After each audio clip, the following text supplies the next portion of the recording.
So Brea, this is our last conversation of this course. It's a very sad moment for me.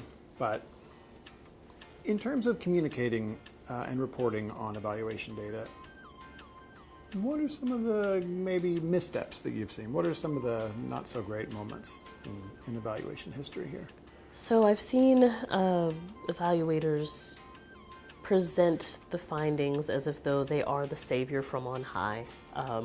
The savior complex can weave its way into some seemingly neutral spaces. And so whenever you're reporting on a program or telling people about something that they engage in, you don't want it to sound like you are emotionally detached from exhibit A, B, and C. You, sir, are data point A, and here is our findings about you, right? So you want to make sure that it's a dialogue about people, because we're evaluating the way people do their jobs or the way people engage with programs. So remembering that there are people at the heart of this whenever you're communicating, especially when you're communicating face-to-face, and sometimes just as importantly when you're communicating in writing, remember that there are people involved. When people have negative responses, not policing people's responses to your evaluation results. People have the right to feel the way that they do. It might not feel good if somebody is yelling at you because you're telling them about your evaluation results, but you can't really police people's reactions.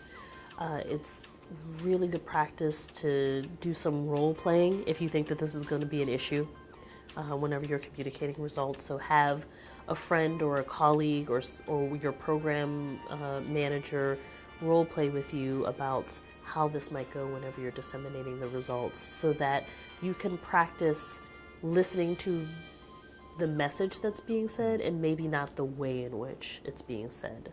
Because, like I said before, stakeholders can provide really great insight, and you don't want to shut down that insight just because you don't like the way in which it's being packaged.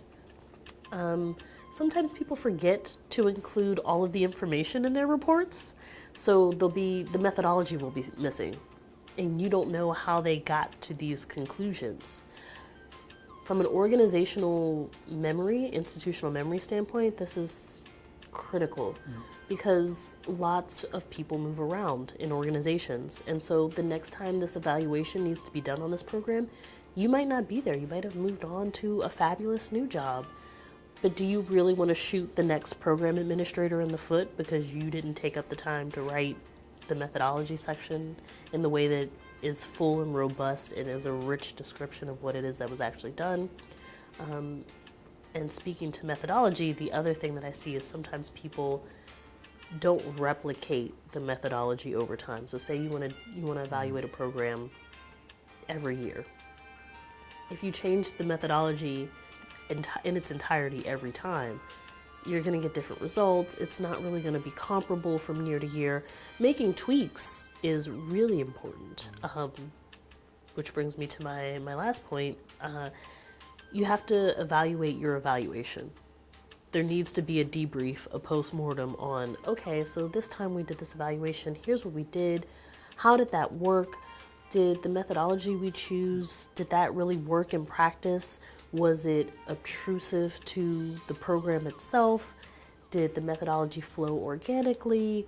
How would we tweak it if we were going to do this exact same evaluation again next year?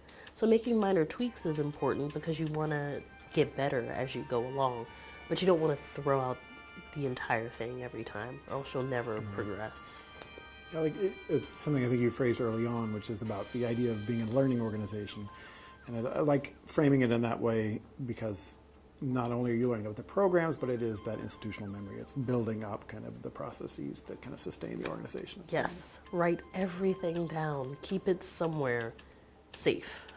Right. Yes, somewhere safe where it's not just on that one really old donated computer in the corner, so that the people that come after you have the institutional memory and knowledge. That's great. Thank you.